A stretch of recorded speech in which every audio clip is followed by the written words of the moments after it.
Hi families, I'm Beth, and I'm the Executive Director of the Family Recovery Foundation. I'm here with Anthony, my producer. Would you like to say hello? Hello.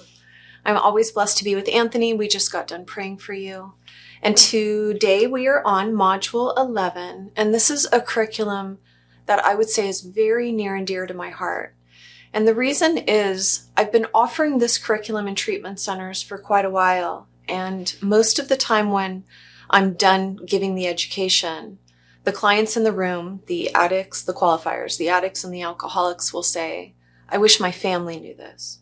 I can't believe I've never heard this before. Is there any way you can get this curriculum to my family? So this has been a passion of mine personally to be able to offer this curriculum to our families nationally. So I'm really looking forward to you getting the information that you need. And this is about understanding when your loved one comes home. So this education is called When the Addict Hits the Wall.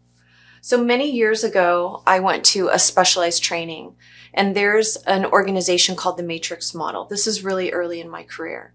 And I remember sitting down, it's an evidence-based treatment modality, and I learned about the stages of recovery for an addict. And I remember taking the curriculum back and starting to teach it, and every single time, literally for 20 years, a group never ends without somebody saying, I can't believe I've been in recovery this amount of times and I haven't heard this information. So I'm really wanting you to kind of open up your heart, and we're going to learn a little bit about what happens to your loved one from about the stage of about 6 weeks to about 20 weeks or so. This is a broad stroke. So when your loved one goes into treatment, and you guys can follow along on the module, our education is on our website. When your loved one goes to treatment, that first week is called the detox stage. And I want you to think of it as like a dopamine plummet. We're going to make some of these concepts really simple. I want you to think your loved one goes into treatment and all the controlled substances are now being pulled. So I want you to just think we're medically managing your loved one, making sure that they're safe and sound, especially for alcoholics, especially for opiate addicts. We're wanting them to be comfortable. Alcoholics, we're wanting safety for them. We're tapering them slowly, using benzodiazepines to do that. So we want to make sure that your loved one is medically managed. Something different starts to happen. And this, I already thought about this. This isn't exactly in the curriculum, but I wanted to talk to you about this, and I'll probably add it in a little bit later. But we're primarily studying weeks 6 to 20, but I want to talk about even what happens before that. At about week 2 to 5, somewhere in there, something really unique starts to happen in the neurology of the brain. That first week when the dopamine's pulled and there's a significant plummet, if you walked into a detox, any detox nationally, you'd see people in bed resting, severe fatigue, obviously using medications that are like soothing for them to help them rest, and just comfort meds. We call them comfort meds. But then something really unique starts to happen between week 3 and 5, somewhere in there, which is typically, if you think about it, the amount of time a client's in treatment. Okay, so for about the first month. First week we dip, but then something different starts to happen. Once the controlled substances are pulled and there's a plummet in dopamine, week 2 to 6, we start to 2 to 5, somewhere in there, we start to see actually an increase in dopamine. Well, isn't that interesting? So I'll pose this to addicts in the room and say, why do you think that is? Why do you think there's an increase in dopamine between week 2 to 6, somewhere in there? Most of them will raise their hand and say, well, it's because we're happy. We're starting to feel better. And most of the people in the room will say, that's me. I'm feeling great. I have 12 days sober. And I always share with everyone in the room over the last 20 years, if I had $1 for every time someone in the room said, I've got 12 days and I want you to know I'm feeling great. I've never been happier. I'm never going to use again. I'm never going to drink again. And this is exactly what I needed. And I was wondering if I could have my keys and my phone, because I think I'm good. That if I had $1 for every time that's happened to me. Have you had that happen to you, Anthony? So much. So many times. So Anthony and I have been in the field forever, and we've encountered those moments. And what I tell clients in the room when I'm teaching is, I believe you. I truly do. I believe you. I believe you that you're feeling great. But there's a reason why your loved one is feeling great and even somewhat euphoric during this time. When they're walking to get their coffee and it's day 12, The brain now, having pulled the controlled substances out of their life, they're not consuming that anymore, and they took a deep dive for 7 days, is now what? Can you imagine what the brain is maybe doing? Now it's overcompensating, okay? So the brain in its overcompensating state is now pushing dopamine. And why is it doing that? It might be doing that to try to bring your loved one back to the status, to the state, if you will, of when they were using drugs and alcohol. Think about that for a minute. Controlled substances pulled, plummet. Now the brain on its own, you hearing this? There's no controlled substances. The brain on its own now, in a heart, if you will, the brain trying to overcompensate, to bring your loved one back to maybe a state that he or she, that they have been in for the last 20 years. Makes sense?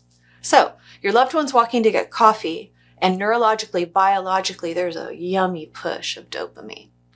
And they're walking to get their coffee on day 12 or 15, 18, saying, I can't believe I made this decision. This is the best decision of my whole life. And why is that happening? It could be because their brain is pushing tons of dopamine. And like I said, even somewhat euphoric. So I'm happy for that. Just to let you know, I want your loved one to be having that experience. But what's important for us as family members, and what's important for your qualifier to understand, is that something's about to change. So if we go to the curriculum, Module 11, it's called the wall. So the matrix model is an evidence-based treatment modality, and they've done a lot of research, and I like their curriculum is the bottom line. When your loved one moves into week 6 to week 20, and 20, that's a minute, right? Normally at week 6, your loved one may have already made the transition home. So they are either in a sober living, or they've high-fived their friends in treatment. You've had a party for them. They've come home. Dad's back, mom's back, and everyone's super happy. But what we may not understand is that the brain, in its recovery state, science would demonstrate that between week 6 and 20, something different is going to happen. So remember, detox plummet, and then we call it the honeymoon. Have you heard of that term before, the honeymoon? So the honeymoon for that first month starts to pop that loved one into that euphoric, yummy dopamine state. But then once we get to about week 6, and I will be making like a little worksheet for you, and I'll post it on the website so you can see this, so you don't have to just go by my hands. Week 6 to 20, something starts to happen, and we call that the wall. The wall, okay?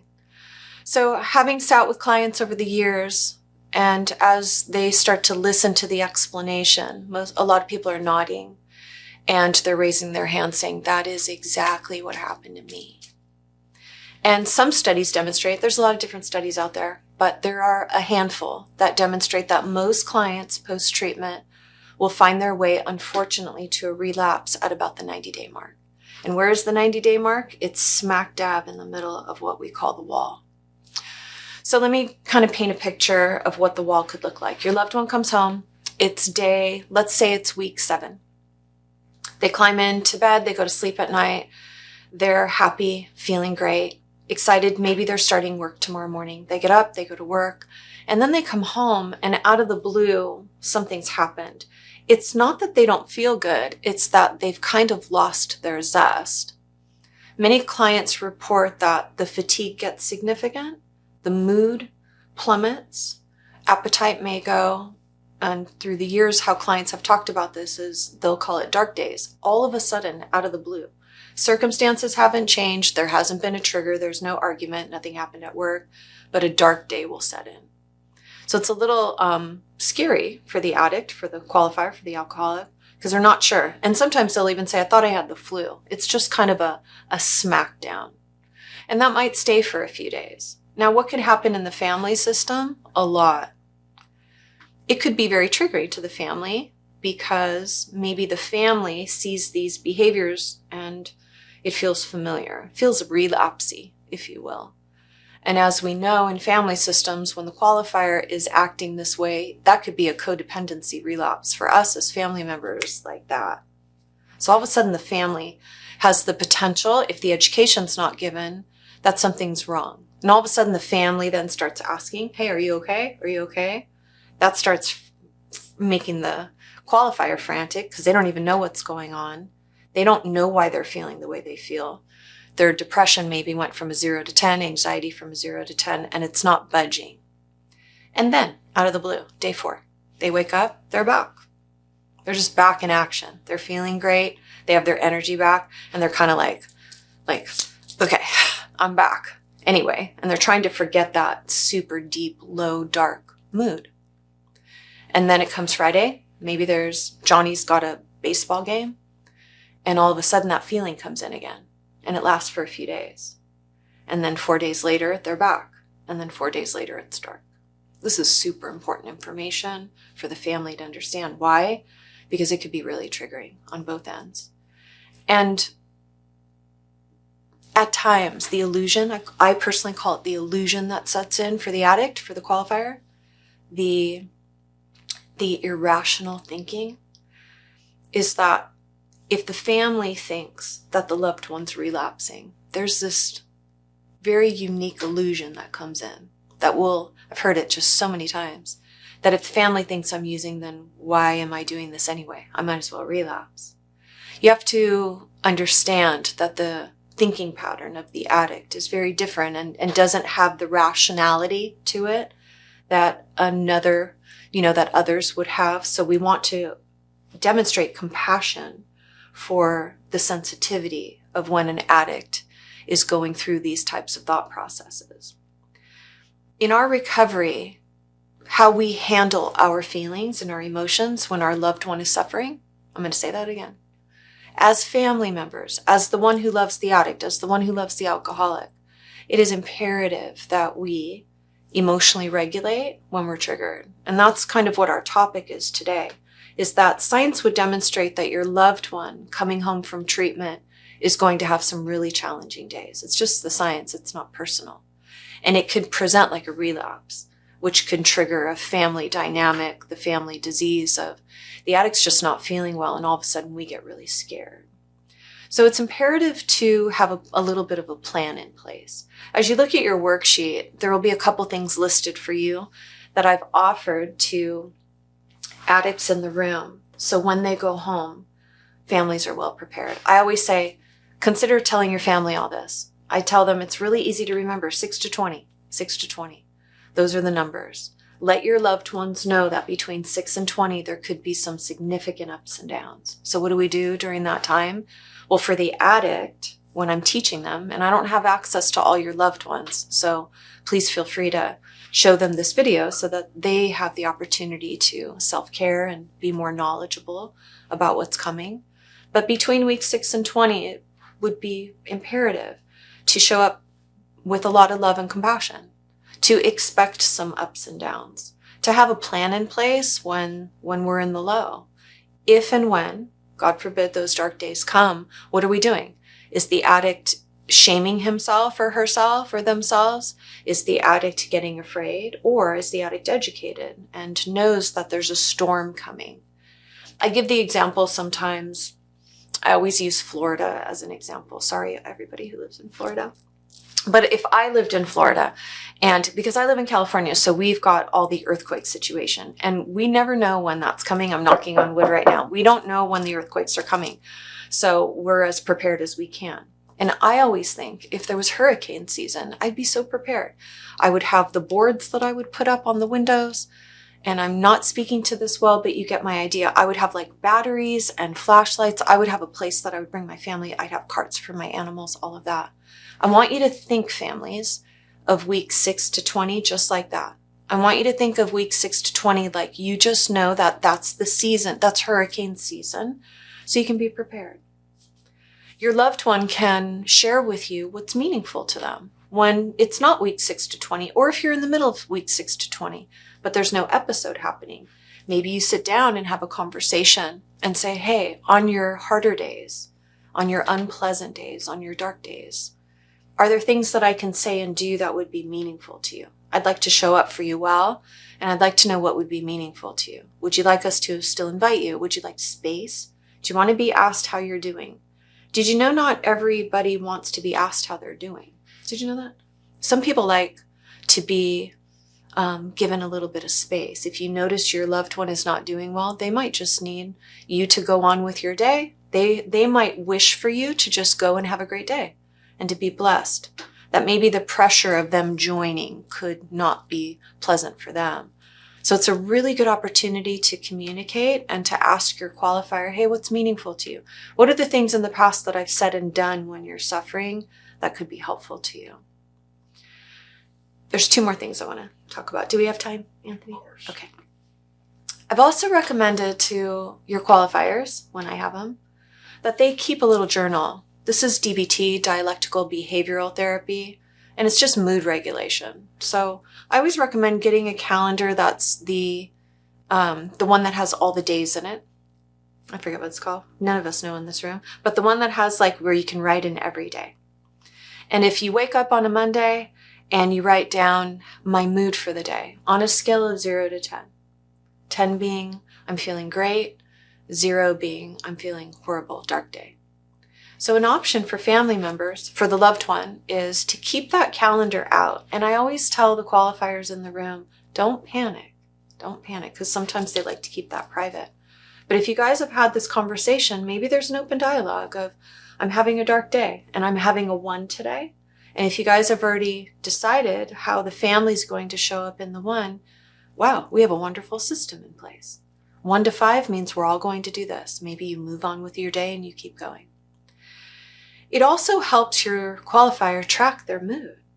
If you've got a month of information and data, you might see 4 days up, 4 days down, 3 days up, 3 days down. And all of a sudden you've been able to really recognize, oh, this is behavior these are moods and behaviors that we've been expecting. So you've got a little tracking system. And the reason that's helpful as well is because if your loved one's in therapy, a lot of therapists may not be as educated about the specifics of addiction. And sometimes qualifiers can get misdiagnosed with mood disorders during week 6 to 20. Do you hear how important that is? All of a sudden, there's a psychiatrist involved or a therapist involved. And if your team is not a specialist when it comes to addictive disorders, it could present as a mood disorder. Super high highs, super low lows, super high highs, super low lows. So we like to see a baseline. Once we get some stability, a baseline of mood. After we get some stability, I've been using in my career the 140-day mark. That's kind of like a number that I like to let our qualifiers know that science would demonstrate we should be able to see a little bit more regulation of mood post that 140-day mark. And it gets them excited. Because a lot of times in that 6 to 20 week mark, if you don't know that, this is real tender, if your qualifier doesn't know that this is coming to an end, and that science demonstrates that the brain on its own is going to re-regulate, your loved one may fear that this is going to be the rest of their life. Do you hear that? And normally when I say that sentence in the room, there's at times even tears. Because clients will say, I've done this 5 times. I've relapsed on the 90-day mark because the dark days I didn't know they were going to end. And that just really moves me. So I care about your families. Anthony cares about your families. The foundation cares about your families. And we want you guys equipped so that you know what's coming. This is just the science. You guys can look up the matrix model, the wall. There's a lot of videos online, a lot of information for you if you want to research it a little bit. But I've really liked the foundational aspect of this evidence-based treatment, and now being able to offer it to families is really a blessing. And finally, it's important for you. Let's talk about you really quick. You, the family members, all of you. As much as your loved one will be navigating, you may need some things in place as well.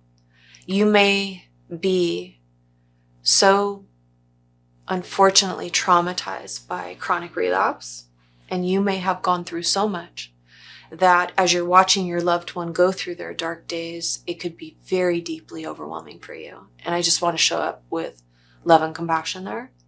Because as much as you may know that it's happening, your nervous system and your trauma and possible PTSD and those types of things may get smacked and overwhelmed. So what can we do as family members between week 6 and 20? We can also up our game. Maybe we get closer with our sponsors. Maybe we are in a higher level of self-care. when your loved one's going through those significant mood swings, maybe increasing your therapy, walking more, exercising more, breath work. You guys know the drill, all the things we've been teaching, just like upping your sacred practices so that your nervous system can hold tight. I'm a personal advocate of drug testing in the home. If you need to feel safe and secure because you don't know what's going on, these are great conversations to have with your qualifier early on, letting them know that it's not punitive, it's not anything more than you needing to have assurance of your sobriety and safety in the home, that you emotionally feel safe. Are you hearing that? You get to be emotionally safe in your environment. And until we get some time and some trust established, I'm a big proponent of drug testing. Now, I'm also a proponent of dignity, which means you can ask for it. I don't recommend any family member demand anything or tell your qualifier anything, but you can ask for it. You can say things like, it would be meaningful to me when I get afraid if there's a possibility for a drug test, and see what you get, see what they say. If they say no, and if it's still pressing for you, I definitely recommend sitting with a therapist, getting more support so your therapist can help you move forward with the boundary. I'm hoping that the knowledge of the wall helps you navigate a very tender time. Remember last week we talked about when your loved one comes home from treatment. So this education should be the kind of the foundation for you of not only are they coming home and we're all working hard and monitoring our emotions and regrouping, recentering, reconciling, right? We're looking for holy reconciliation in the family. But to have the education, I think will be really helpful for you guys.